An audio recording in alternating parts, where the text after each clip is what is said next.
Time debate నేను Srikanth.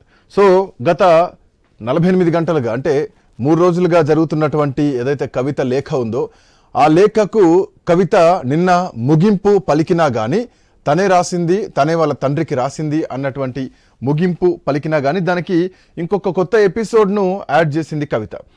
So ఇట్లా నేపథ్యంలో ఈ అంశం పైన ఈరోజు మీడియా కేటీఆర్ను ప్రశ్నించినా కానీ కేవలం నేషనల్ హెరాల్డ్ యంగ్ ఇండియా పైన మాత్రమే మాట్లాడదాం, ఈడీ ఛార్జ్ షీట్ పైన మాట్లాడదాం, అంతకుమించి వేరే ఏం లేవు, సో మా పార్టీలో మాకు ఫ్రీడమ్ ఉంటుంది అని ఆయన ఒక మాట అన్నారే తప్ప సో కోవట్లకు సంబంధించి లేదంటే కేసీఆర్ అనే దేవుడు చుట్టూ ఉన్నటువంటి దయ్యాల గురించి మాట్లాడలేదు. సో ఆ దయ్యాలు చేయబట్టే ఈరోజు ప్రభుత్వాన్ని కోల్పోయారా? ఆ కోవట్టులే ఈరోజు కుటుంబ సభ్యుల్ని దూరం చేస్తున్నారా? ఇంతకీ ఎవరా కోవట్టులు? ఆ కోవట్టుల్లోంచి ప్రక్షాళన చేసే దిశగా ఈ లేఖ ద్వారా నిన్న కవిత ఎండ్ కార్డ్ ఇచ్చి ఇంకొక కొత్త ఎపిసోడ్కు తెరలేపిన విధంగా ఏమైనా చర్యలు తీసుకున్నటువంటి అవకాశం ఉందా? సో బీఆర్ఎస్ పార్టీలో ఏం జరుగుతోంది అన్నటువంటి చర్చ ప్రస్తుతానికి కొంత ఆసక్తి కలిగిస్తోంది. రైట్, బత్ శ్రీనివాస్ గారు బీఆర్ఎస్ పార్టీ అధికార ప్రతినిధి మనతో పాటు పాల్గొంటున్నారు డిబేట్లో. At same time Shankar Rao Ravikumar గారు, అలాగే శ్యాంప్రసాద్ రెడ్డి గారు కాంగ్రెస్ పార్టీ సీనియర్ నాయకులు, అండ్ ప్రొఫెసర్ శేషు సార్ ప్రముఖ రాజకీయ విశ్లేషకులు మనతో పాటు జాయిన్ అవుతున్నారు. ముందుగా శేషు సార్, గుడ్ ఈవినింగ్, నమస్తే అండి అందరికీ, welcome to prime time debate. Seshu sir, of course tea cup లో సునామీ అనుకున్నాం, సో ఇది మళ్ళీ కాంప్రమైజ్ అవుతారు అనుకున్నాం. అఫ్ కోర్స్ మీరే అన్నారు ఈ మాట, నిన్న మన డిబేట్ లో మీరే అన్నారు ఈ మాటను. కానీ దీని కొనసాగింపుగా కోవట్టులు అన్నారు, కేసీఆర్ ను కలవనీయకుండా కొన్ని దయ్యాలు అడ్డుపడుతున్నాయి అన్నారు. సో ఒక దయ్యమా కొన్ని దయ్యాలా అన్నటువంటి ప్రస్తావన ఒకటి తీసుకురావాలి. అండ్ మోర్ ఓవర్ చాలా మంది గతంలో కూడా ఎమ్మెల్యేలు లేదంటే మంత్రులు కూడా కేసీఆర్ ని కలిసేటువంటి పరిస్థితుల్లో లేరు. ప్రగతి భవన్ పోయినా కానీ గేట్ దగ్గర నుంచే వెనక్కి వెళ్ళిపోయినటువంటి పరిస్థితి.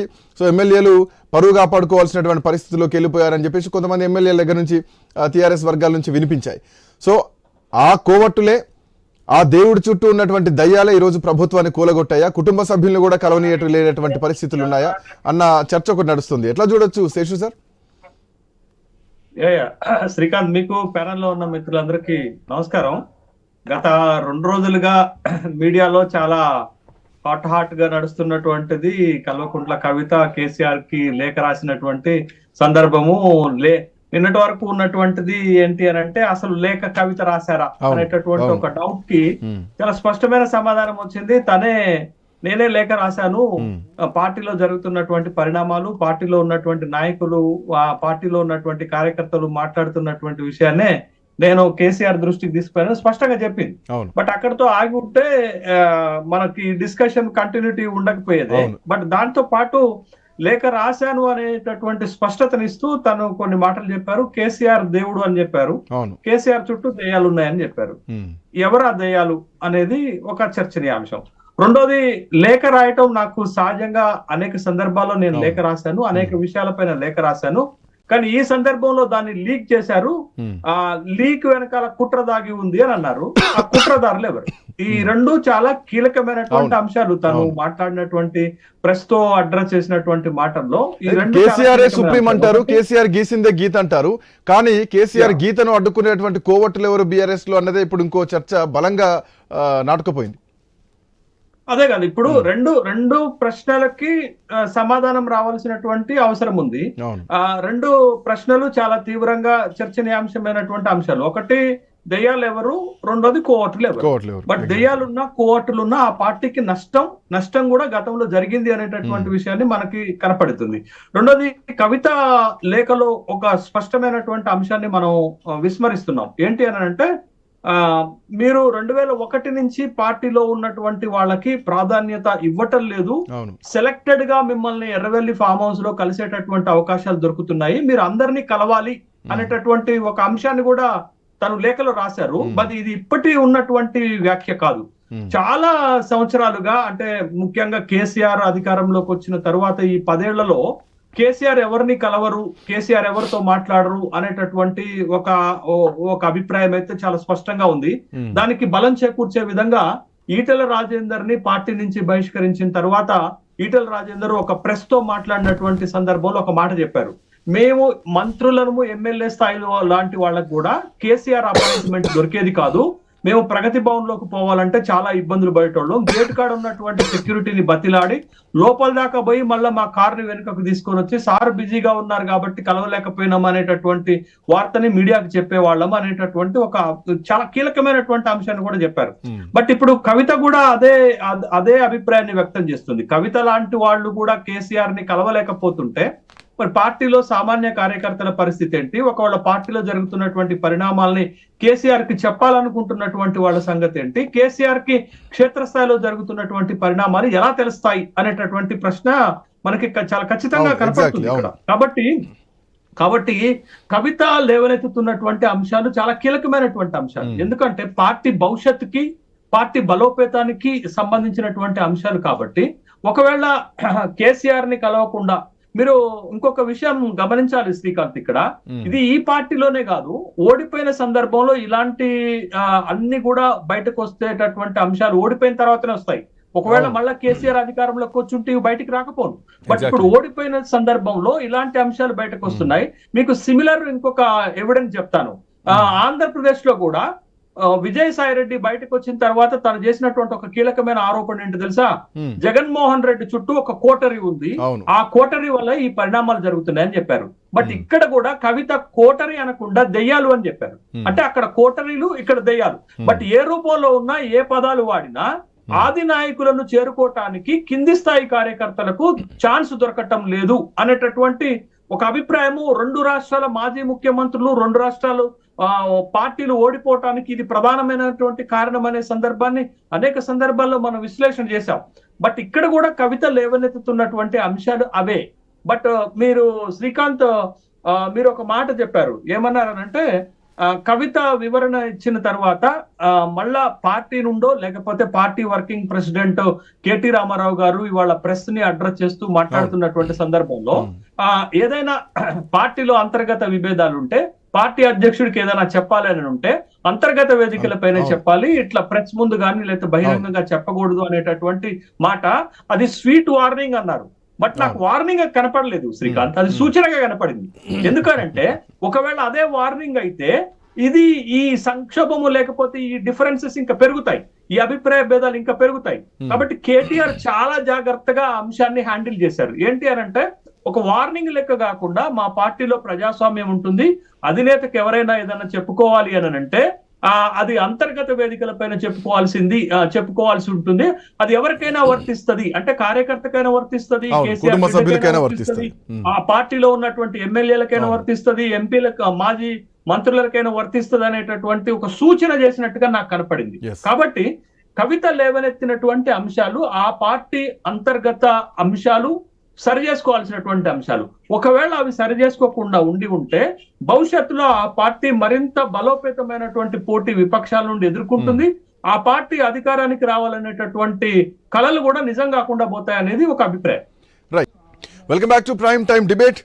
కవిత రాసిన లేఖ పార్టీ పరంగా క్లోజ్ అయినా కానీ తర్వాత కంటిన్యూషన్లో కొంతమంది కేసీఆర్ చుట్టూ దయ్యాలున్నాయి, కోవట్టులు ఉన్నారు, ఆ కోవట్టుల వల్లే ఈరోజు పార్టీ విచ్ఛిన్నమయ్యేటువంటి పరిస్థితి ఉంది, సో కోవట్టుల్ని ప్రక్షాళన చేయాల్సినటువంటి అవసరం ఉంది అని కవిత ఇచ్చిన స్టేట్మెంట్ తర్వాత అంతర్గత ఫ్రీడమ్ ఉంటుంది బీఆర్ఎస్ పార్టీలో, సో మాకు ఆ ఫ్రీడమ్ ఉంటుంది, మేము లేఖలు రాయొచ్చు, గతంలో రాసినాం, ఇప్పుడు కూడా రాసినాం, కాకపోతే అంతర్గతంగా మాట్లాడాల్సినటువంటి పరిస్థితుల్లో ఇలా బహిరంగంగా మాట్లాడడం కరెక్ట్ కాదంటూ కూడా ఈరోజు కేసీఆర్ సింగిల్ వర్డ్లో ఒక స్టేట్మెంట్ చేయడం జరిగింది. పార్టీ నాయకులకు, కార్యకర్తలకు, అందరికీ, మరి ముఖ్యంగా కుటుంబ సభ్యులకు సూచనప్రాయంగా చెప్పారు, ఇందాక శేషు గారు చెప్పినట్టు. బట్ శ్రీనివాస్ గారు సో శ్రీనివాస్ గారు ఓవరాల్గా కేసీఆర్ చుట్టూ మనకు కొంతమంది మాత్రమే కనిపిస్తారు. అధికారంలోకి వచ్చిన తర్వాత 5 ఏళ్ళు వేరు, ఆ తర్వాత 2.0 రెండోసారి 5 ఏళ్ళు వేరు. ఈ రెండోసారి జరిగినటువంటి 5 ఏళ్లలో చాలా పరిణామాలు జరిగినాయి. ఈటెల రాజేందర్ అప్పుడే డీవియేట్ అవ్వడం జరిగింది.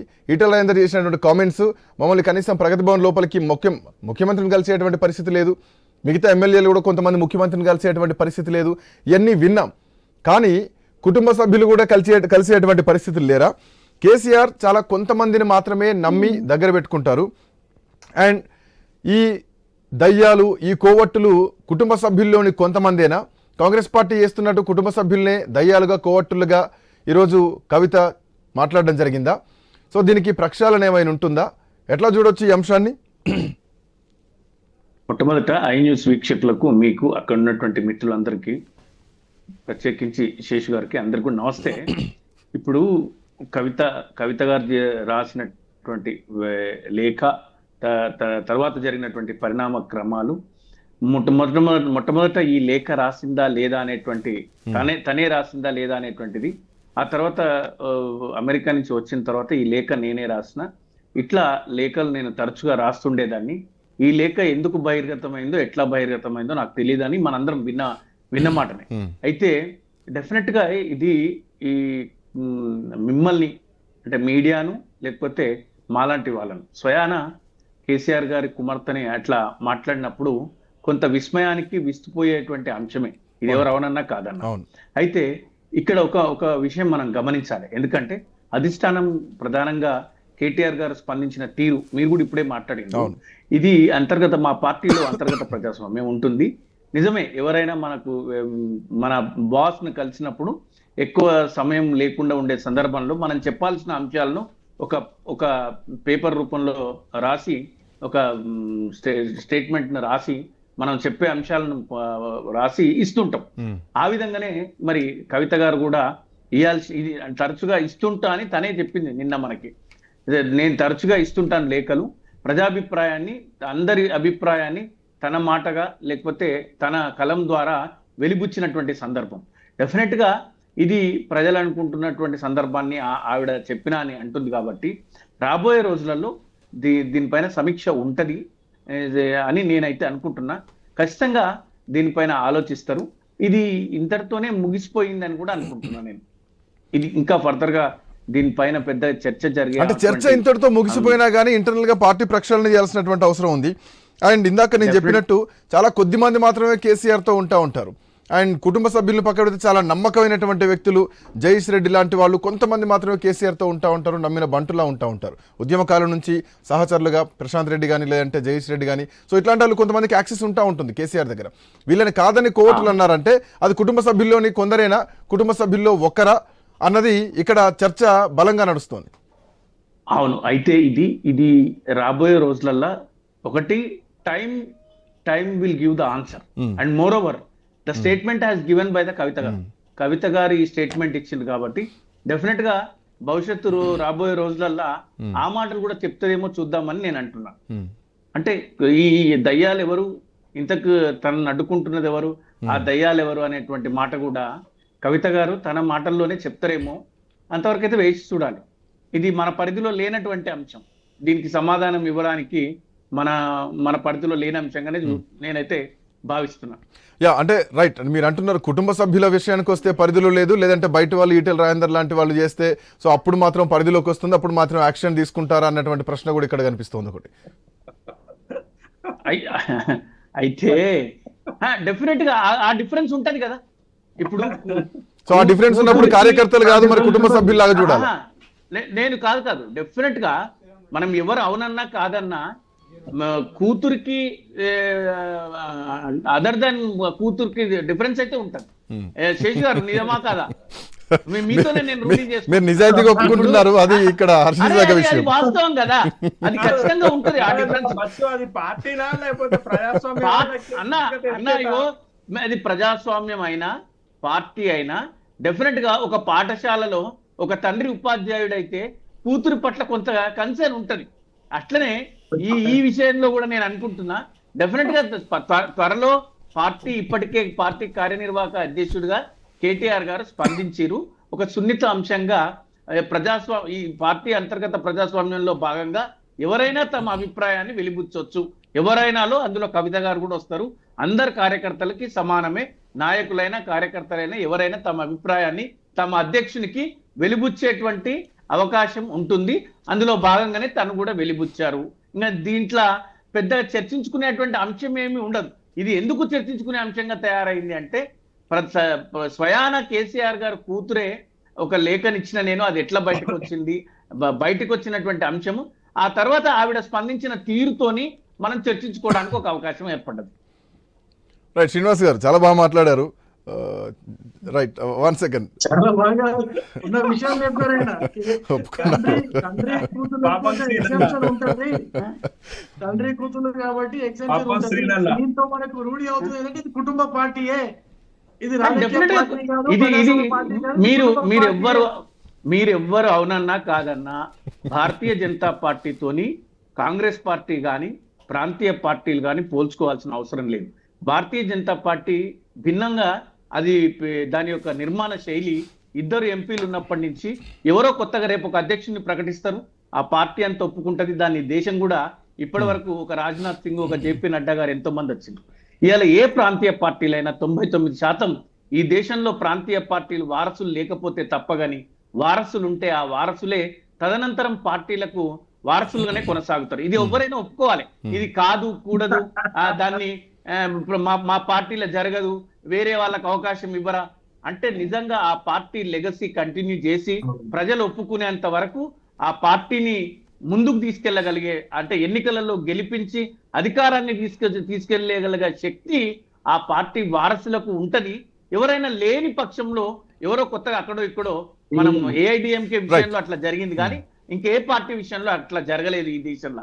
కాబట్టి దీన్ని కుటుంబ పార్టీ అంటే ఖచ్చితంగా కుటుంబ పార్టీలే ప్రాంతీయ పార్టీలు అన్ని. ఇంతెందుకు కాంగ్రెస్ పార్టీ కూడా ఈ రోజు కూడా గాంధీ అనేటువంటి పేరు లేకపోతే ఆ పార్టీ మనుగడ సాగించే పరిస్థితి లేదు. రాహుల్ గాంధీ గారు వద్దో మొర్రో నేను రాను రాజకీయాల్లో కంటే ఆయన్ని తీసుకొచ్చిండ్రు. ఆయన వారసుడే ఉండాలని ప్రియాంక గాంధీ గారిని కొన్ని రోజులు ఆపి పెట్టిండ్రు. ఇవన్నీ నడుస్తూనే ఉంటాయి. దీంట్లో మళ్ళీ ఎవరికి శశబిషలు లేవు, సందేహాలు కూడా అక్కర్లేదు. శ్యాంప్రసాద్ గారు, శ్యాంప్రసాద్ గారు, ఓవరాల్ కాంగ్రెస్ పార్టీ ఇప్పటికే ఉదయం నుంచి ప్రెస్ మీట్లు పెట్టి కవితతో మాట్లాడుకొని సమస్య పరిష్కరించుకునేటువంటి పరిస్థితి కేటీఆర్కి లేదా? కేటీఆర్ని కూడా కేటీఆర్ కూడా కవితను విభేదిస్తున్నారా? ఇవన్నీ కాంగ్రెస్ పార్టీ నాయకులు చాలా పొద్దుంచి మాట్లాడుతున్నారు. సో ఒక నిస్సహాయ స్థితిలోకి కేసీఆర్ వెళ్ళిపోయారా? సో ఈరోజు ఇంత జరిగినా కానీ, అంటే ఇందాక శ్రీనివాస్ గారు కూడా చాలా హుందాగా ఒప్పుకున్నారు, అఫ్కోర్స్ బిడ్డ కాబట్టి కొంచెం గారాభం ఉంటుంది, సో అందువల్ల సస్పెండ్ చేయలేకపోవచ్చేమో అని చెప్పేసి. సో కాంగ్రెస్ పార్టీ ఏం చెప్తున్నారు? శ్రీకాంత్ గారు, మీకు అక్కడ ఉన్నటువంటి ప్యానల్ పెద్దలకు, ఐ న్యూస్ ప్రేక్షకులందరికీ నమస్కారం. ఈరోజు గోకులంలో కృష్ణుని పక్కన ఉన్నటువంటి వాళ్ళలాగా కేసీఆర్ పక్కన కొంతమంది వ్యక్తులు, తన యొక్క సామాజిక వర్గం వారు, ముఖ్యంగా కేసీఆర్ ఫోన్ ఎత్తాలన్నా, కేసీఆర్ నిద్రపోవాలన్నా, టాబ్లెట్ వేయాలన్నా ఉన్నటువంటి వ్యక్తి సంతోష్ రావు. ఈరోజు ఈ లెటర్ లీక్ చేసి ఉంటే సంతోష్ రావు చేయాలి, లేకుంటే కేటీఆర్ గారే చేయాలి. లేదు వీళ్ళిద్దరు కాకుంటే నన్ను ఎవరు పట్టించుకుంటలేరని చెప్పి కవిత గారన్న ఈ లెటర్ తనంతకు తానే లీక్ ఇచ్చేటటువంటి ఒక పరిస్థితి. దీనిలో కాంగ్రెస్ పార్టీకి కానీ కాంగ్రెస్ కానీ ఎలాంటి సంబంధం లేదు. ఆల్రెడీ కేసీఆర్ గారు కాళేశ్వరంలో కానీ ఇతర ఏమంటారు ఎంక్వైరీలో ఆయన ఎదుర్కొంటున్నటువంటి ఒక పరిస్థితి, రేపు కోర్టు కూడా హాజరయ్యేటటువంటి పరిస్థితి, సిబిఐ కేసులు. మీరు అన్నట్టు ఈ లేఖ రెండు విధాలుగా లీక్ అయి ఉంటుంది. మీరు ఒకటి రిసీవ్ 2వ తారీఖు రాసినటువంటి లేఖ కాబట్టి కేసీఆర్ కు ముట్టిన తర్వాత అక్కడి నుంచి ఫామ్ హౌస్ నుంచి లీక్ అయి ఉండాలి, లేదంటే కేసీఆర్ కు తెలియకుండా రాసి తనంతట తాను మీడియాకి లీక్ చేసి ఉండాలి. బట్ రాసింది మాత్రం నేనే అంత ఒప్పుకున్నప్పుడు నాకు ఆ లేఖ రాసిన విషయం నాకు తెలియదని చెప్పి పైనుంచి ఎక్కడి నుంచి రాలే. So acceptance from the leakage from farm house అనేది ఇక్కడ కనిపిస్తోంది. అంతే కదండి. ఇప్పుడు కామన్ గా ఇప్పుడు కవిత గారికి లేఖ రాస్తే కవిత గారు ఏం చేశారంటే కేసీఆర్ గారి స్థాయిలో కొంత జలకియాలి, నన్ను పార్టీలో పట్టించుకోలేదు.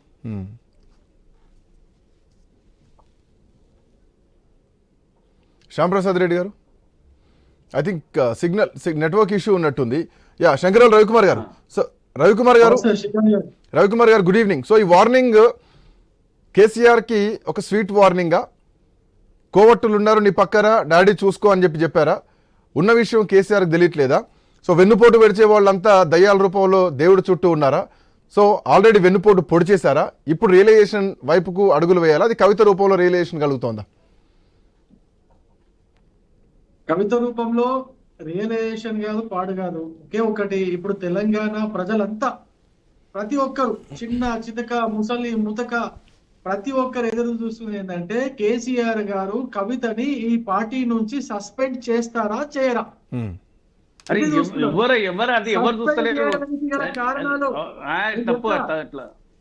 చెప్తా. చేయడానికి గల కారణాలు ఏంటంటే ఎయిర్పోర్ట్ లో కవిత గారి మద్దతుదారులు వచ్చేసి అక్కడ ఎక్కడ కూడా బిఆర్ఎస్ పార్టీకి సంబంధించినటువంటి కలర్ కావచ్చు, జెండా కావచ్చు, నాయకులు కావచ్చు, ఎవరి ఫోటోలు లేకుండా కేవలం కవిత గారి యొక్క స్లోగన్స్ ఒకటే పట్టుకొని కవిత సీఎం సీఎం అంటూ అరుస్తున్నారు. కాబట్టి ఈవిడ సపరేట్ కుంపటి పెట్టినట్టే. ఈవిడ బిఆర్ఎస్ పార్టీకి ప్యారలల్ గా ఒక వ్యవస్థను ఇన్ని రోజులుగా నడిపించినారు. దాని పేరే జాగృతి. బిఆర్ఎస్ పార్టీకి ప్యారలల్ గా నడిపించినది ఇదంతా కూడా.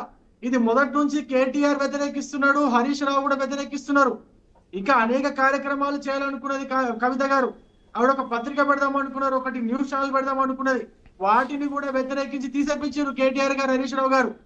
ఈవిడ మీకు ఎట్లా మీకు అథెంటికేషన్ ఇన్ఫర్మేషన్ మీకు ఎక్కడి నుంచి వచ్చింది? ఎట్లా ఈ లీకులు? ఇవన్నీ ఉన్నాయి, ఇవన్నీ లీకులే ఉన్నాయి. ఇవన్నీ లీకులు కాదు, నిజాలే. ఉద్యమ సమయంలో కవిత గారు ఒక న్యూస్ ఛానల్ పెడదాం అనుకున్నారు, ఒక న్యూస్ పేపర్ పెడదాం అనుకున్నారు. ఆవిడ స్టార్ట్ కూడా చేసింది, ఆవిడ రిజిస్ట్రేషన్ కూడా ఉన్నది. ఆ న్యూస్ పేపర్ న్యూస్ ఛానల్ పేరు కూడా రిజిస్టర్ అయి ఉన్నది. అది స్టార్ట్ చేసింది కూడా, కొంత నడిపించింది కూడా. ఒక సంవత్సరం అక్కడ స్టాఫ్ కి, ఉద్యోగులకి జీతాలు కూడా ఇచ్చింది. దాని తర్వాత కేటీఆర్ గారు, హరీష్ రావు గారు అడ్డం పడి దాన్ని మూసేపించారు. ఇది ఉద్యమ సమయం నాటి మాట చెప్తున్నా. ఇంకా ఆవిడకి అప్పుడు ఇద్దరు పిల్లలు కానీ ఒకటే పిల్లగాడు ఉండే. దాని తర్వాత ఎంపీ అయిన తర్వాత కూడా ఆవిడ అనేక కార్యక్రమాలకు శ్రీకారం చుట్టింది. కానీ వాటన్నిటినీ కూడా మొదట్లోనే మొక్కగా ఉన్నప్పుడే తుంచేసి వీళ్ళిద్దరు. ఇది నిజం, ఇది వాస్తవం. అప్పుడు ఆవిడ జాగృతి స్టార్ట్ చేసుకొని, జాగృతి పేరు మీదగా తన సొంత క్యాడర్ ని డెవలప్ చేసుకొని, ప్రతి జిల్లాలో కార్యనిర్వాహక కమిటీని ఏర్పాటు చేసుకొని తన పని తను చేసుకుంటూ పోతుంది. దానికి ఎవరు కూడా అడ్డం వల్లే. యాక్చువల్ గా ఎప్పుడైతే జాగృతి స్టార్ట్ చేసిందో అప్పుడే తనని సస్పెండ్ చేయాలా. సస్పెండ్ చేయకుండా పార్టీలోనే పెట్టుకొని పక్కన, అది ఆబ్వియస్ గా కూతురిపై ఉన్న ప్రేమ అనుకో. జాగృతి కూడా సంస్కృతి సాంప్రదాయాల నేపథ్యంలో బిఆర్ఎస్ కి అనుబంధంగానే పోయింది తప్ప డివియేట్ ఎక్కడ పోలేగా. డివియేట్ ఎప్పుడు కాలేదు. నేనేమంటున్నా, ప్యారలల్ వ్యవస్థ అంటున్నా, డివియేట్ అయ్యింది అనట్లేదు నేను. శ్యామ్ గారు వస్తాం మీ దగ్గరకు వస్తాం. అట్లా కంటిన్యూ చేస్తూనే ఉన్నది. ఇప్పుడు ఆ ప్యారలల్ వ్యవస్థ ఇప్పుడు బిఆర్ఎస్ ని ఎదురించే పరిస్థితికి వచ్చింది. బిఆర్ఎస్ యొక్క ఎగ్జిస్టెన్స్ నే ప్రశ్నించే పరిస్థితికి వచ్చింది. ఎందుకు శ్రీనివాస్ గారు లేరా జాగృతిలో? ఆవిడతో లేరా? కవిత గారితో శ్రీనివాస్ గారు నడిచిరు, చాలా సంవత్సరాలు నడిచిరు. ఆయన కూడా కవిత గ్రూప్ మనిషే. 100% ఆయన కూడా ఒప్పుకుంటారు, కాదంటారా? ఇప్పుడు నేనేమంటున్నా, ఒకటే ప్రశ్న, కవిత గారి పైన ఈయన చర్యలు తీసుకుంటారా లేదా? వర్కింగ్ ప్రెసిడెంట్ గానీ ప్రెసిడెంట్ తీసుకోరు. శ్రీనివాస్ గారు ఆల్రెడీ చెప్పేశారు, చర్యలు తీసుకోరు. తీసుకోరు అంటే ఆల్రెడీ శ్రీనివాస్ గారు చెప్పేశారు, చర్యలు తీసుకునే పరిస్థితి లేదు. శ్యామ్ ప్రసాద్ గారు, ఇందాక మీ నెట్వర్క్ ఇష్యూ వచ్చి కట్ అయిపోయింది, ప్లీజ్ కంటిన్యూ.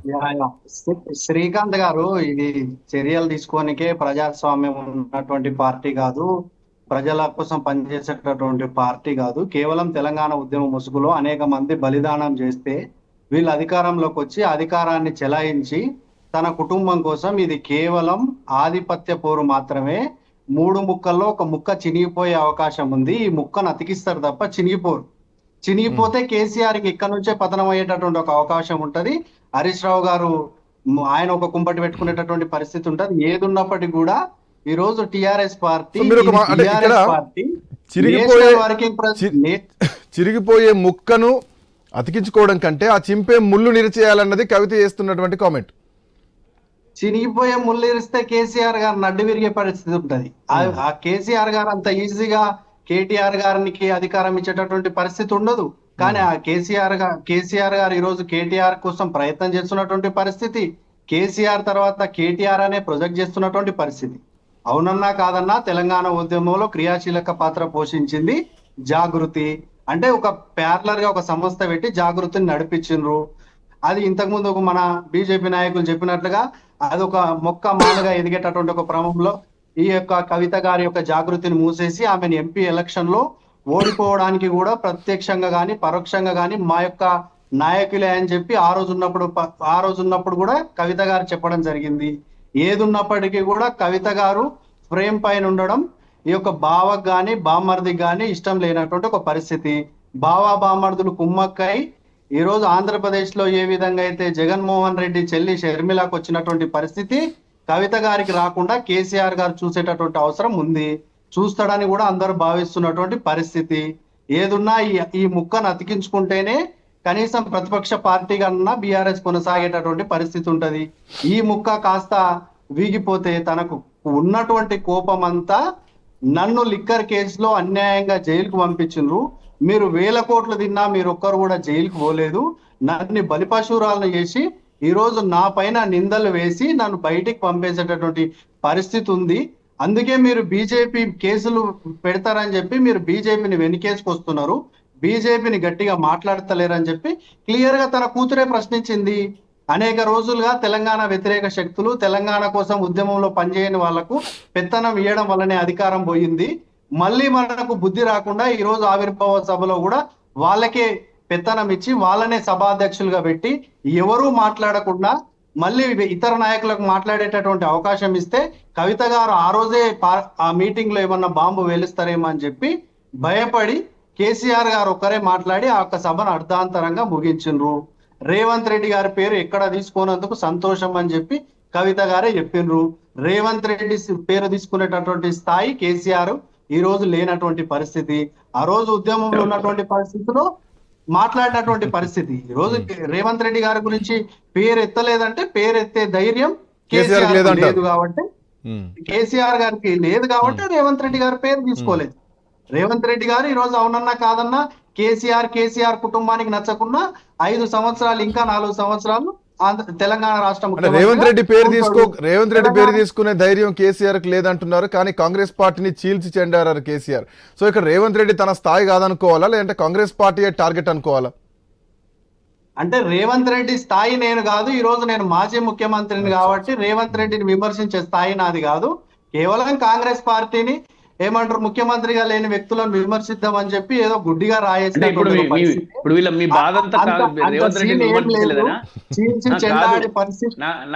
శ్రీకాంత్ గారు నాకు ఒకటి అర్థం కావటం లేదు.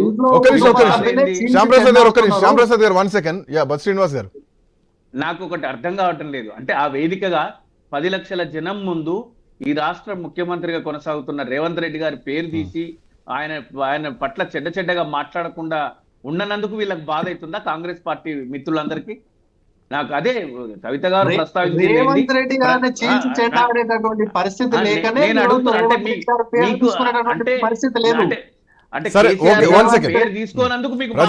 ప్రజాస్వామ్యంలో ఒకరు చీల్చెండాడితే చెండాడే పరిస్థితి లేదు, ప్రజలే చీల్చెండాడతారు ఎన్నికలు వచ్చినప్పుడు. నాకు కాంగ్రెస్ మిత్రుల పట్ల చాలా నాకు పిటి అనిపిస్తుంది. ఏంటంటే మా ముఖ్యమంత్రి పేరు తీసుకోలే కేసీఆర్ గారు, మా ముఖ్యమంత్రి పేరు తీసుకోలే.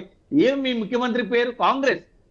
అల్టిమేట్ గా కాంగ్రెస్ పార్టీలో వ్యక్తులు కాదు, వ్యవస్థ. అంటే ఈ తెలంగాణలో కానీ ఆంధ్రప్రదేశ్ కానీ చుట్టుపక్కల జాతీయ స్థాయిలో గాంధీ ఫ్యామిలీ ఉండొచ్చు, కానీ లోకల్ గా వాళ్ళ కుటుంబం అంతా లేదు. కాబట్టి ఇక్కడ స్థానికంగా కాంగ్రెస్ పార్టీని విమర్శిస్తారు, కానీ కాంగ్రెస్ పార్టీని ముఖ్యమంత్రి పేరు పెట్టి విమర్శించాల్సిన అవసరం లేదు. నిజంగా ఆ స్థాయిలో ముఖ్యమంత్రి గారు కూడా స్పందిస్తున్నటువంటి పరిస్థితి లేదు.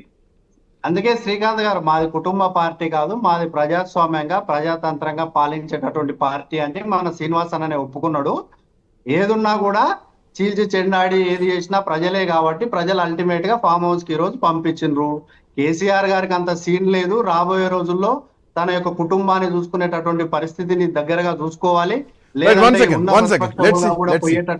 కవిత ఒక కన్క్లూజన్ ఇచ్చినా గానీ కన్క్లూజన్ వెనకాల బీఆర్ఎస్ పార్టీలో ఏం జరుగుతోంది, బీఆర్ఎస్ పార్టీలో కేసీఆర్ ని కలిసే పరిస్థితి లేదా, లేదంటే కేసీఆర్ చక్కబెట్టేటువంటి పరిస్థితి లేదా, కేటీఆర్ ని దాటి ఈరోజు కవిత బయటకు వచ్చేసినటువంటి పరిస్థితి, హరీష్ రావు కేటీఆర్ ని దాటి ఒక లేఖ బయటకు వస్తుందంటే ఈ కోవట్లు ఎవరు ఇంట్లోనే ఉన్నారా? ఇంటి దొంగను ఈశ్వరుడు కూడా కనిపెట్టలేడంటారు, బట్ ఆ దొంగను కవిత కనిపెట్టేసిందా? సో ఇండైరెక్ట్ గా కేసీఆర్ చుట్టూ కోవట్టులున్నారని చెప్పిందా? ఇవన్నీ కూడా ప్రస్తుతానికి ఒక చర్చ నడుస్తుంది. శేషు సార్, కవితతో మాట్లాడి సమస్యను క్లియర్ చేసుకునేటువంటి పరిస్థితిలో కేటీఆర్ కూడా లేడా? కేటీఆర్ కూడా చేతులు ఎత్తేస్తే కవిత లేఖ ఈరోజు బయటకు వచ్చింది అనుకోవాలా? లేదంటే అఫ్కోర్స్ అంతర్గతంగా లేఖలు రాయొచ్చు, ఎవరైనా మనం చూస్తూ ఉంటాం చాలా సందర్భాల్లో మాట్లాడలేని పరిస్థితుల్లో ఒక లేఖ రాస్తాం, లెటర్ ఇచ్చేస్తాం, సందర్భం వచ్చినప్పుడు దాని రియాక్షన్ చూస్తూ ఉంటాం. అట్లా ఒకవేళ కవిత లేఖలు ఇచ్చినా కానీ దాన్ని లీక్ చేసింది కుటుంబ సభ్యులేనా, ఆ కోవట్టులు ఇంట్లోనే ఉన్నారా అన్నదో ప్రశ్న కనిపిస్తోంది. ఇంత జరిగినా కేసీఆర్ నిస్సహాయ స్థితిలో ఉన్నారా? గతంలో చాలామంది మీద అంతర్గతంగా మాట్లాడాల్సినటువంటి విషయాల్ని బహిరంగంగా మాట్లాడితే వేటు వేసినటువంటి బీఆర్ఎస్ పార్టీ అధినాయకత్వం లేదంటే అధినాయకుడు కవిత విషయంలో ఎట్లాంటి నిర్ణయం తీసుకోబోతారు? కాంగ్రెస్ పార్టీ అది క్వశ్చన్ చేస్తోంది. శేషు సార్, ఒకప్పుడు రాజీవ్ గాంధీ మీద కూడా ఈ విధమైనటువంటి ఆరోపణలు వచ్చేవి. రాజీవ్ గాంధీ కోటరీ చేతిలో బందీ అయిపోయారు, కోటరీ తన చుట్టూ ఉండటం వల్లనే కాంగ్రెస్ పార్టీకి ఈ పరిస్థితి వచ్చింది అనేది అప్పట్లో రాజీవ్ గాంధీ ప్రధానమంత్రిగా ఉన్నప్పుడు వచ్చినటువంటి ప్రధానమైన విమర్శలు. ఎందుకంటే రాజీవ్ గాంధీ ఏ అనుభవం లేకుండా డైరెక్ట్ గా ప్రధానమంత్రి అయినటువంటి సందర్భంలో ఆ విమర్శలు వచ్చాయి. బట్ ఇక్కడ అది కాదు కదండి. కేసీఆర్ ఒక సుదీర్ఘమైన రాజకీయ అనుభవం ఉన్నటువంటి రాజకీయ నాయకుడు, దేశంలోనే, మన తెలంగాణలోనే కాదు దేశంలోనే. బట్ ఒకళ్ళు చెప్తే వినే స్థాయిలో కేసీఆర్ ఉన్నారా, ఒకళ్ళ ఆర్డర్ మీద పనిచేసేటటువంటి అవకాశం ఉందా అనేది మనం ఆలోచించాల్సినటువంటి విషయమే. మీకు ఒక మంచి ఎగ్జాంపుల్ చెప్తానండి. రాజశేఖర రెడ్డి గారు ముఖ్యమంత్రిగా ఉన్నప్పుడు అనేక సందర్భాల్లో మీడియా రాజశేఖర రెడ్డి గారిని ప్రశ్నించేది సోనియా గాంధీని కలిసి వచ్చిన తర్వాత. ఆ లోపల ఏం జరిగింది, మీ పార్టీ స్టాండ్ ఏంటి, ఈ విషయం పైన మీరు ఏమనుకుంటున్నారంటే, మా అధినాయకురాలతో నేను ఏం మాట్లాడానో మీరు అడగకూడదు, నేను చెప్పకూడదు అనేటటువంటి ఒకే ఒక్క మాటతోటి కొట్టివేసేటటువంటి వాళ్ళు. అంటే పార్టీలో జరిగేటటువంటి అంతర్గత విషయాలను బహిరంగ వేదికలపైన మాట్లాడకూడదు అనేటటువంటిది ఒక నిబంధన పార్టీలకు ఉంటుంది, పెద్ద సీనియర్ నాయకులకు ఉంటుంది. బట్ ఇక్కడ కూడా ఏంటి అంటే, ఒకవేళ పార్టీలో ఏదైనా సమస్యలు ఉంటే కవిత కూడా అంటున్నారు, నా వ్యక్తిగతం కాదు, ఇది పార్టీలో అందరూ మాట్లాడుకునేటటువంటి మాటలనే నేను లేఖ ద్వారా కేసీఆర్ గారి దృష్టికి తీసుకెళ్లానని చెప్తున్నారు. బట్ పార్టీలో ఆ విషయమైన ఉంటే అంతర్గత వేదికలపైన మాట్లాడుకోవాలి, అంతర్గత వేదికలపైన పరిష్కరించుకోవాలనేది ఈ రోజు కేటీఆర్ ప్రెస్ మీట్ లో చెప్పినటువంటి అంశాన్ని కూడా మనం చూడాలి. అయితే కేసీఆర్ చుట్టూ ఎవరుంటారు, చాలా సింపుల్ గా మనం అర్థం చేసుకోవాలంటే, కేసీఆర్ తోటి అపాయింట్మెంట్ లేకుండా కలిసే వాళ్ళు ఎవరు? అయితే కేటీ రామారావు గారు కలుస్తారు, అయితే హరీష్ రావు గారు కలుస్తారు, అయితే కల్వకుంట్ల కవిత కూడా కలుస్తారు. ఇంకా మిగతా టీం, వీళ్ళు ముగ్గురు కాకుండా మిగతా టీం గురించి మాట్లాడదాం. మిగతా టీంలో పల్లారాజేశ్వర రెడ్డి గారు, వేముల ప్రశాంత్ రెడ్డి గారు, జగదీశ్వర్ రెడ్డి గారు, వీళ్ళు కేసీఆర్ ఏ పని అప్ప చెప్తే ఆ పని చేసేటటువంటి వాళ్ళు. వాళ్ళకు వ్యక్తిగతమైనటువంటి అభిప్రాయాలు ఉన్నా కేసీఆర్ ముందు మాట్లాడరు. అంటే వాళ్ళది ఒక టీం, అంటే వర్కింగ్ టీం అన్నట్టు అది. ఇక మిగిలింది ఎవరు? కేసీఆర్ వ్యవహారాలు, అంతరంగిక వ్యవహారాలు, వ్యక్తిగత వ్యవహారాలు చూసేటటువంటి వ్యక్తి ఒక సంతోష్ మాత్రమే. అంటే సంతోష్ పిన్ పాయింట్ గా, సంతోష్ కేంద్రంగా ఇవన్నీ జరుగుతున్నాయా అనేటటువంటి అనుమానాలు కవిత వ్యక్తం చేయకుండానే వ్యక్తం చేసినట్లుగా మనం భావించాలా. ఎందుకనంటే సాధారణ కార్యకర్తలు కూడా కలిసేటటువంటి అవకాశం ఇప్పుడు ఉండాలి. ఎందుకు?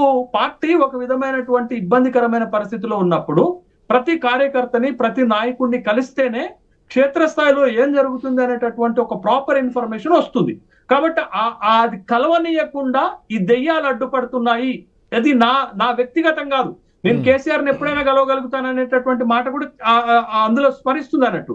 కాబట్టి పార్టీ నాయకత్వము ఎందుకు కలవట్లేదు, కేసీఆర్ దగ్గరికి ఎందుకు పోనీయట్లేదు అని అంటే, కేసీఆర్ ఆంతరంగికంగా ఉండే అతని వ్యవహారాలు చూసేది ఒకే ఒక్క వ్యక్తి, Santosh Rao. But Santosh Rao pinpoint గా ఇదంతా జరుగుతుందా? కానీ అధికారం కోల్పోయిన తర్వాత కేసీఆర్ కైనా కొంత రిలేషన్ రావాలి, అందరినీ కలవడానికి ఎందుకు కట్టడి చేసుకోలేకపోతున్నారు? ఒక వ్యక్తి చేతిలో ఎందుకు ఒక బందీలాగా కావాల్సినటువంటి పరిస్థితి? పూర్తిగా పార్టీ మొత్తం ఇప్పుడు చేజారిపోతున్నటువంటి పరిస్థితి. ఏకంగా కవితనే కామెంట్ చేసిందంటే ఇది కేవలం కవిత మాటగా చూడకూడదు.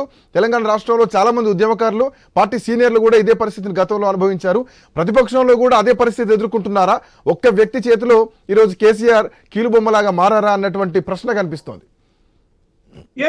గతంలో అధికారంలో ఉన్నప్పుడు కూడా మనకి ఈటెల రాజేందర్ గారు చెప్పినా, లేకపోతే అంతర్గత సంభాషణలో వేరే ఎమ్మెల్యేలు, మంత్రులు చెప్పినా గానీ మొత్తం కేసీఆర్ ఆంతరంగిక వ్యవహారాలు, అపాయింట్మెంట్ చూసేటటువంటి బాధ్యత సెంట్రిక్ పాయింట్ గా ఒక సంతోష్ పైన ఆరోపణలు వచ్చాయి. బట్ అప్పుడు అధికారంలో ఉన్నారు కాబట్టి పేర్లు తీసి బయటకు మాట్లాడటానికి ఇబ్బందికరమైనటువంటి పరిస్థితులు ఉంటాయి. బట్ ఇప్పుడు అధికారంలో లేరు కాబట్టి ఇప్పుడు కల్వకుంట్ల కవిత ఒక విధంగా తేనె తుట్టని కదిపినట్టే. ఎందుకు అనంటే ప్రతి కార్యకర్త, ప్రతి నాయకుడు మనసులో ఉన్నటువంటి మాటని తను బయట పెట్టినట్టుగా ఒక విధంగా భావించాల్సినటువంటి అవసరం ఉంటుంది. అయితే నాకున్నటువంటి అభిప్రాయం ఏంటంటే, కేసీఆర్ ఒకళ్ళు చెప్తే వినేటటువంటి వాళ్ళ, కేసీఆర్ ఒకళ్ళు డైరెక్షన్ లో నడిచేటటువంటి వాళ్ళ. బట్ ఇది ఓల్ అండ్ సోల్ పార్టీలో సుప్రీం కమాండర్ అతనే కదా. ఓల్ అండ్ సోల్ పార్టీలో కేసీఆర్ నిర్ణయం అంతిమ నిర్ణయం కదా. ఇప్పటికి కూడా కల్వకుంట్ల కవిత ఏం చెప్తున్నారు? మా నాయకుడు కేసీఆర్, మా దేవుడు కేసీఆర్, కేసీఆర్ చెప్పినట్టే వింటామని అంటున్నారు. కానీ కేసీఆర్ చెప్పినట్టే వింటామంటూ పార్టీలో జరుగుతున్నటువంటి వాళ్ళ మధ్య ఉన్నటువంటి అభిప్రాయ భేదాలను బయట పెట్టేటటువంటి క్రమంలో ఈ లేఖ లీక్ అవ్వటం, లేఖ లీక్ ఎక్కడి నుంచి అయింది? కల్వకుంట్ల కవిత నుండి అయిందా, లేకపోతే మనం అనుకుంటున్నటువంటి ఎర్రవెల్లి ఫామ్ హౌస్ లో అంతరంగిక వ్యవహారాలు చూస్తున్నటువంటి వాళ్ళ నుంచి లీక్ అయిందా? బట్ ఎవరి నుండి లీక్ అయినా ఫలితం ఒకటే కదా. అవును, పార్టీలో ఏదో జరుగుతుంది అనేటటువంటి ఒక అభిప్రాయాన్ని బజార్న పడేసినట్టే కదా. అవును, పార్టీలో ఏదో జరుగుతుంది అనేటటువంటి అభిప్రాయాన్ని మొత్తం రాజకీయాల ముందు, స్టేట్ ముందు, రాష్ట్రం ముందు బయట పెట్టినట్టే కదా. బట్ లీక్ అయినా లేకపోతే కుట్రదారులున్నా బట్ ఫలితం మాత్రం పార్టీకి ఇప్పుడు ఉన్నటువంటి పరిస్థితిలో నష్టం చేస్తుంది. ఎందుకంటే ఒక పక్క పార్టీ ఓడిపోయింది, ఇంకొక పక్క పార్టీలో ఉన్నటువంటి కీలక నేతలకు నోటీసులు సర్వ్ అయి ఉన్నాయి, ఇంకొక పక్క ఈ లేఖ లీక్ అవటం పార్టీ పైన మరొక ఇబ్బందికరమైనటువంటి పరిస్థితి నెట్టినట్లుగా మనం చూడాలి. అయితే శ్రీకాంత్ ఒక విషయం గమనించాలా, ఈ లేఖలు లేకపోతే ప్రెస్ మీట్లు వీటన్నిటితోటి 2028 ఎన్నికలను బీఆర్ఎస్ ఎదుర్కోలేదు. ఇప్పటికి కూడా బీఆర్ఎస్ నిర్మాణం సరిగా లేదు. ఇప్పటికి కూడా బీఆర్ఎస్ పార్టీకి పోరాటం స్పెసిఫిక్ గా లేదు. ఇప్పటికి కూడా రజతోత్సవ సభ తర్వాత కొంత యాక్టివ్ మోడ్ లోకి వెళ్తారు, నియోజకవర్గాలు జిల్లాలో యాక్టివ్ గా ఉంటారు అనుకుంటే అట్లాంటి అడుగులు కూడా పడతారు. శ్రీకాంత్ ఒక్క మాట, బీఆర్ఎస్ కి నిర్మాణం లేదు, బీఆర్ఎస్ కి పర్టికులర్ గా ఒక పోరాటం లేదు, బీఆర్ఎస్ కి ఒక రాజకీయ వ్యూహం లేదు. ఈ మూడు లేకుండా 2028లో ప్రజలే వచ్చి కేసీఆర్ కి ఆరతపళ్ళెంలో బట్టి అధికారాన్ని అప్పగిస్తారని వాళ్ళు కలలు కంటే అది భ్రమ అవుతుంది. ఈ మూడు ఇప్పటికి ఒక సంవత్సరం తర్వాత కూడా, ఒక సంవత్సరంన్నర తర్వాత కూడా ఈ పార్టీలో ఈ మూడు అంశాలు లోపించటమే చాలా పెద్ద లోపం. దాన్ని సరిచేసుకోకుండా లేఖలు రిలీజ్ చేయటం, కుట్రదారులు ఉన్నారంటాం, దెయ్యాలు ఉన్నాయనంటాం, వాళ్ళ వైఫల్యాలను వాళ్లే బయట పెట్టుకోవటం వల్ల వాళ్ళ పార్టీ మరింత వీక్ అవుతుంది తప్ప ఖచ్చితంగా రెండు జాతీయ బలమైన పార్టీలను ఎదుర్కొనేటటువంటిది ఇది పద్ధతి కాదు. బట్ నిర్మాణం మీద దృష్టి పెట్టాలా, ప్రజా పోరాటాల మీద దృష్టి పెట్టాలా, ఒక పర్టికులర్ వ్యూహంతో ముందుకు రావాలా. ఆ మూడు లేకుండా కేసీఆర్ లాంటి ఒక టవరింగ్ పర్సనాలిటీ ఉన్నా ఆ పార్టీ భవిష్యత్తులో అధికారంలోకి వచ్చే అటువంటి అవకాశాలు మనకు కనపడట్లేదు. శ్రీనివాస్ గారు, ఇప్పటికీ అంటే ఎలక్షన్స్ అయిపోయిన తర్వాత మీ పార్టీలోంచి కొంతమంది ఎమ్మెల్యేలు కాంగ్రెస్ పార్టీ పోయిన తర్వాత ఎక్కడ నియోజకవర్గ ఇన్ఛార్జీలు పెట్టలేదు, ఎక్కడ జిల్లా అధ్యక్షుల్ని ఇంకా పూర్తిగా నియమించింది లేదు. సో పార్టీ నిర్మాణ దిశగా అడుగులు వేయట్లేదు. రజతోత్సవ సభ తర్వాత చాలా అగ్రెసివ్గా ముందుకెళ్తుంది అనుకుంటే, ఓవైపు తొందరలో స్థానిక సంస్థల ఎన్నికలు, గ్రామ పంచాయతీ ఎన్నికలు రాబోతున్నాయి.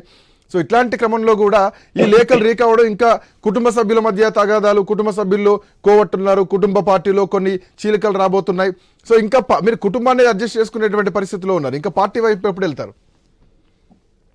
అంటే మీరు చూసిండ్రు ఈ వరంగల్ సభ పెద్ద పార్టీకి కానీ, పార్టీలో ఉన్నటువంటి కార్యకర్తలకు కానీ, తెలంగాణ సమాజానికి కానీ, కాంగ్రెస్ వ్యతిరేకతకు కానీ, కాంగ్రెస్ పార్టీకి కానీ ప్రత్యేకించి వీళ్ళందరికీ కూడా ఒక సమాధానంగా గొప్ప బహిరంగ సభ జరిగింది. దాని తర్వాత మీరు అన్నట్టుగా ఈ పార్టీ అధిష్టానం అయితే పార్టీ క్యాడర్ మీద, పార్టీ పునర్నిర్మాణం మీద దృష్టి పెడతానైతే మాట్లాడింది. కానీ మనం అనుకుంటున్నట్టు ఇప్పుడు శేషు గారు చెప్పినట్టు దాంట్లో ప్రధానంగా పార్టీ రెండు అంశాల మీద పనిచేస్తుంది. ఇప్పటికే ఒక నిర్మాణం మీద మాత్రం కాస్తంత నిర్లక్ష్యాన్ని వహించినప్పటికి కూడా పార్టీ ఈ కాంగ్రెస్ పార్టీ తప్పులను నిలదీయడంలో కానీ, కాంగ్రెస్ పార్టీ వైఫల్యాల పైన పోరాటం చేయడంలో కానీ, నిత్యం ప్రజల్లో ఉండడం కానీ, వాళ్ళు తీసుకొచ్చిన మూసీ కానీ, హైడ్రా కానీ, లేకపోతే వాళ్ళు గిట్టుబాటు ధర కల్పించడంలో కానీ, లేకపోతే ధాన్యం కొనుగోలు విషయంలో కానీ, ఈరోజు కాంగ్రెస్ పార్టీని నిద్రపోకుండా నిత్యం అటు హరీష్ రావు గారు కానీ, లేకపోతే ఇటు కేటీఆర్ గారు కానీ, లేకపోతే మీ పార్టీ పెద్దలు చాలా మంది ఈ అంశాల పట్ల నిత్యం కాంగ్రెస్ అధికార పార్టీని నిలదీస్తూనే ప్రజలలో ఉండి ప్రజాక్షేత్రంలో ప్రజలకు దగ్గరగానే ఉన్నారనేటువంటి అనడంలో అతిశయోక్తి లేదు. కాబట్టి రాబోయే రోజులలో ఖచ్చితంగా పార్టీ నిర్మాణం మీద, పార్టీ నిర్మాణం పట్ల ఆలోచన చేస్తుంది పార్టీ. ఆ దిశగానే జరుగుతుంది. రవికుమార్ గారు వాట్ నెక్స్ట్? ఏం జరగబోతుంది? ఎట్లాంటి రియాక్షన్ ఎక్స్పెక్ట్ చేయొచ్చు? ఎందుకంటే అంతర్గత వేదికల్లో మాట్లాడాల్సినటువంటి విషయాల్ని బహిరంగ వేదికలపైన మాట్లాడకూడదు అన్నది ఈరోజు కేటీఆర్ ఇచ్చినటువంటి ఒక సూచన. బట్ ఆల్రెడీ బహిరంగ వేదికలపైన మాట్లాడిన తర్వాత కంపారిజన్ కుటుంబ సభ్యులకు, పార్టీ బయట వాళ్లకు తేడా ఉంటుందంటూ కూడా ఇందాక బస్ శ్రీనివాసరావు గారు ఒక మాట చెప్పడం జరిగింది. సో అదే తేడా కనిపిస్తోందా? సో అదే ఒకవేళ జరిగితే గనక ఈటల రాజేంద్ర అభిమానులు రావాలి, విజయశాంతి అభిమానులు రావాలి, అప్పటి ఆల నరేంద్ర అభిమానులు రావాలి, వివేక్ అభిమానులు రావాలి, మాకు న్యాయం, కవితకు న్యాయమా? కేసీఆర్ కుటుంబ రాజకీయాలు చేస్తోంది అన్నటువంటి చాలా ప్రశ్నలు ఇక్కడ కనిపిస్తాయి. భవిష్యత్తులో కూడా ఇట్లాంటి ప్రశ్నలు వస్తాయి బీఆర్ఎస్ పార్టీ రేపు పొద్దున అధికారంలోకి వస్తే.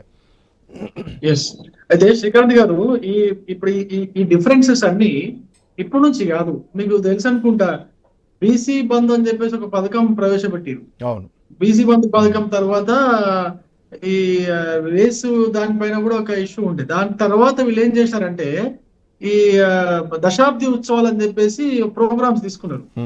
దశాబ్ది ఉత్సవాలు ఎప్పుడైతే ప్రోగ్రామ్స్ తీసుకున్నారో ఈ నలుగురికి 4 డిఫరెంట్ ఒపీనియన్స్ ఉండే. హరీష్ రావుకి, కేటీఆర్ కి, కేసీఆర్ గారికి, చివరికి కవిత గారికి కూడా డిఫరెంట్ ఒపీనియన్స్ ఉండే. ఆవిడ అప్పుడే జైల్లో పోయింది వచ్చింది, అప్పటికే ఆవిడ అసలు ఒప్పుకోలేదు దాన్ని అసలు. ఇంకా మనం 10 సంవత్సరాలు కాకుండా ముందు దశాబ్ది ఉత్సవాలు ఏంటని చెప్పి దానిపైన కూడా డిఫరెంట్ ఒపీనియన్స్ ఉన్నాయి. అంటే ఈ డిఫరెంట్ ఒపీనియన్, భిన్నాభిప్రాయాలు అనేది ఈ నలుగురి మధ్యలో ఇప్పటిది కాదు, పార్టీ ఉద్యమం సమయం నుంచి అవి నడుస్తూనే ఉన్నాయి. ఎప్పుడైతే పోయిన సంవత్సరం 2023 ఎలక్షన్స్ సంవత్సరంలో ఆ డిఫరెన్సెస్ అన్ని కూడా పీక్ స్టేజ్ కి వెళ్ళిపోయినాయి.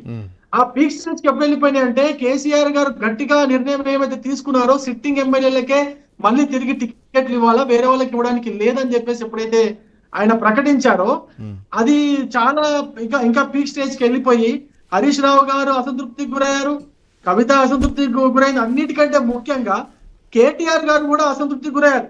ఎందుకంటే కేటీఆర్ గారు తన సొంత మనుషులకు కూడా ఆయన టికెట్ ఇప్పించుకోలేనటువంటి పరిస్థితిలోకి వెళ్ళిపోయారు.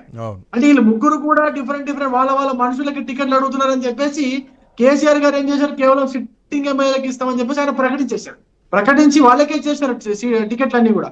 అక్కడ నుంచి డిఫరెంట్ ఒపీనియన్స్ వచ్చినాయి. దాని తర్వాత రిజల్ట్స్ వచ్చిన తర్వాత, డిసెంబర్ లో రిజల్ట్స్ వచ్చిన తర్వాత, కాంగ్రెస్ ప్రభుత్వం అధికారంలోకి వచ్చిన తర్వాత ఇవన్నీ కూడా పీక్ స్టేజ్ కి వెళ్ళిపోయి బామార్దులు మిగతా వీళ్ళందరూ కూడా కొట్టుకునే స్టేజ్ కి వెళ్ళిపోయింది. ఆ దాంట్లో భాగంగానే కేసీఆర్ గారు గాయపడడం ఫామ్ హౌస్ లో గాయపడి కాలికి మీరు పక్క రూమ్ లో ఉండి చూసినట్టే మాట్లాడుతున్నారు మీరు మొత్తం అక్కడే. ఇవన్నీ కూడా స్పెక్యులేషన్స్ కాదు, ఇవన్నీ జరిగినాయి. మనం అనేక విషయాలు ఇవన్నీ కూడా మాట్లాడుకున్నాం, అనేక చర్చల్లో మాట్లాడుకున్నాం. అసలు ఆయన ఎలా పడ్డారు, ఏ విధంగా మాట్లాడుకున్నా కానీ ఇట్లా మాట్లాడుకోలేదు.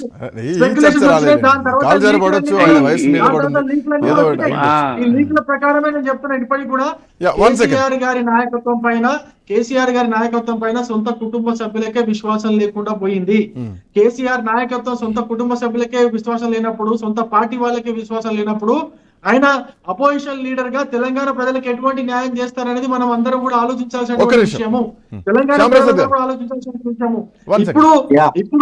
ఇప్పుడు నేను ఒక చిన్న పాయింట్ చెప్తాను. ఇప్పుడు గాని కేసీఆర్ గారు మళ్ళీ ముందుకొచ్చి మిగతా పార్టీ నాయకులను ఏ విధంగా అయితే సస్పెండ్ చేసిండో ఆ విధంగా సస్పెండ్ చేయకపోతే ఆ ఉన్న కొద్దిపాటి విశ్వాసం కింది లెవెల్లో ఉన్నటువంటి క్యాడర్ కి కేసీఆర్ పైన ఏదైతే విశ్వాసం ఉండిందో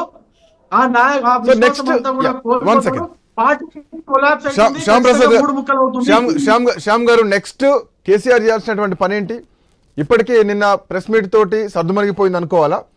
కేసీఆర్ చుట్టూ కోవట్టుల్ని దయ్యాల్ని పట్టుకోవాల్సినటువంటి అవసరం ఉందా? శ్యామ్ ప్రసాద్ గారు ఫైనల్ గా ఏం చెప్తారు?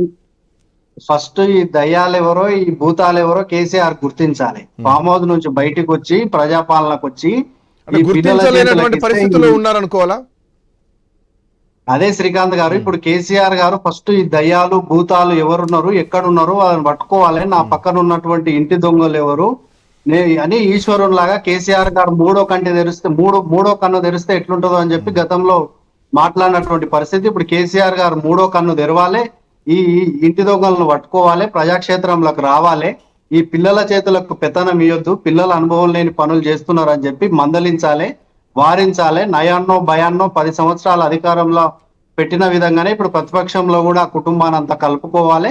వాళ్ళంతా ఈజీగా విడిపోతారని కూడా ఏం భావిస్తలేదు. ఇది ఒక నాటకంగా కూడా మనం అందరినీ ఫూల్ చేసేటటువంటి ఒక పరిస్థితి కూడా ఉంటది. ఇదంతా కవిత గారి ఆధిపత్యం కోసం మాత్రమే తన యొక్క లేఖ గాని ఈ లేఖాస్త్రం సంధించింది.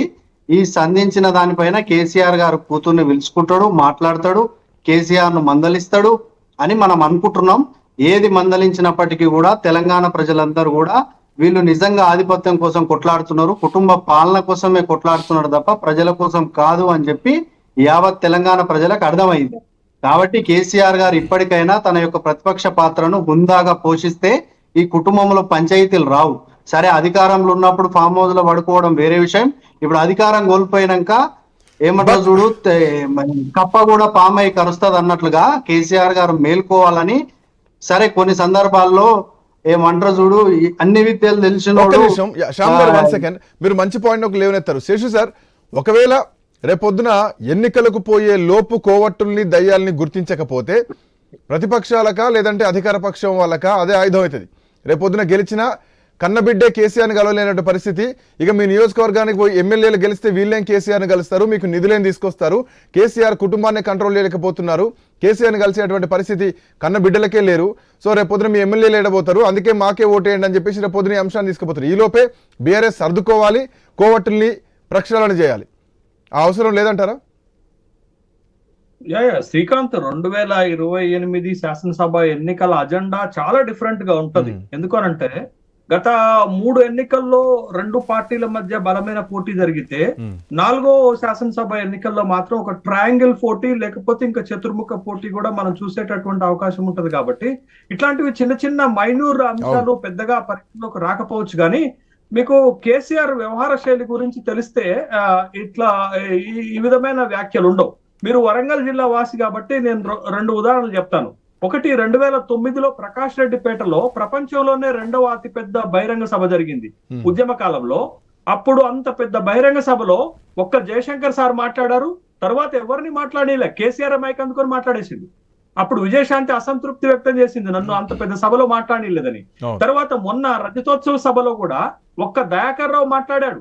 దయాకర్ రావు మాట్లాడంగానే కేసీఆర్ మైక్ అందుకొని మాట్లాడేశారు, ఎవరిని మాట్లాడలేదు. అంటే కేసీఆర్ వ్యవహార శైలి ఉద్యమ కాలం నుంచి ఇప్పటి వరకు చూసినా ఒకే విధంగా ఉంది, మారలేదు అనేటటువంటి విషయం చాలా స్పష్టంగా మనకు కనపడుతుంది. రెండోది, మీరు అడిగినటువంటి ప్రశ్నకు చాలా స్పష్టమైన ఆన్సర్ చెప్తాను శ్రీకాంత్. 2028 ఎన్నికల్లో కాంగ్రెస్ అధికారంలో ఉంది కాబట్టి ప్రజా వ్యతిరేకత ఉంటుంది, అది తగ్గుతుంది. తర్వాత భారతీయ జనతా పార్టీ కొంచెం పెరుగుతుంది. బీఆర్ఎస్ తనకున్న 39 ఎమ్మెల్యేల బలాన్ని నిలబెట్టుకున్నా సరిపోతుంది. బట్ ఆ బలం ఇంకొక 10, 15, 20కి పెరిగితే అధికారంలోకి వచ్చే అవకాశం ఉంటుంది. ఇంకొక విషయం ఏంటంటే చాలా స్పష్టంగా మనం గమనించాల్సింది, 2014 తర్వాత 2018 తర్వాత కాంగ్రెస్ తన ఎమ్మెల్యేలను కాపాడుకోలేకపోయింది. కానీ బీఆర్ఎస్ ఇప్పటికీ కూడా తన ఎమ్మెల్యేలను, ఒక 10 మంది పోయారు తప్ప, తన ఎమ్మెల్యేలను తన ప్రతిపక్ష స్థాన హోదాని కాపాడుకోగలుగుతుంది. అంటే దానికి ఇంకా బలం ఉంది. ఆ బలాన్ని గనక వాళ్ళు పెంచుకోగలిగితే భవిష్యత్తులో వాళ్ళు మళ్ళా అధికారంలోకి వచ్చే అవకాశం ఉంటది. అట్లా కాకుండా ఈ బలాన్ని కోల్పోయేటటువంటి ఇట్లాంటి చర్యలన్నీ కూడా పార్టీ బలాన్ని తగ్గిస్తుంది. భవిష్యత్తులో అధికారంలోకి రావాలనుకునే వాళ్ళ లక్ష్యం నెరవేరకుండా పోతుంది అనే విషయాన్ని బీఆర్ఎస్ పార్టీ గమనించాలి.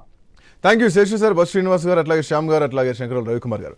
మొత్తానికి కవిత రాసిన లేఖ, కవిత ఆ లేఖను యాక్సెప్ట్ చేస్తూ ఎస్ ఈ లేఖ రాసింది నేనే అని తను చెప్పేసినా యాక్సెప్ట్ చేసినా కానీ లేఖ తర్వాత ఇంకొక కొత్త ఎపిసోడ్కి తెరదీశారు కల్వకుంట్ల కవిత. కేసీఆర్ చుట్టూ దయ్యాలున్నాయి, కేసీఆర్ చుట్టూ కోవట్టులున్నారు. సో కుటుంబ సభ్యులే ఆ కోవట్టులా, కుటుంబ సభ్యుల్లోని ఒక్కరిద్దరే ఆ దయ్యాల. సో వాళ్ళను కేసీఆర్ పసిగట్టగలుగుతారా, ప్రక్షాళన చేయగలుగుతారా, ప్రక్షాళన దిశగా బీఆర్ఎస్ పార్టీ అడుగులు వేయబోతోందా? Let's see. That's all for now. Next updates continue అయితే కీప్ వాచింగ్ ఐ న్యూస్.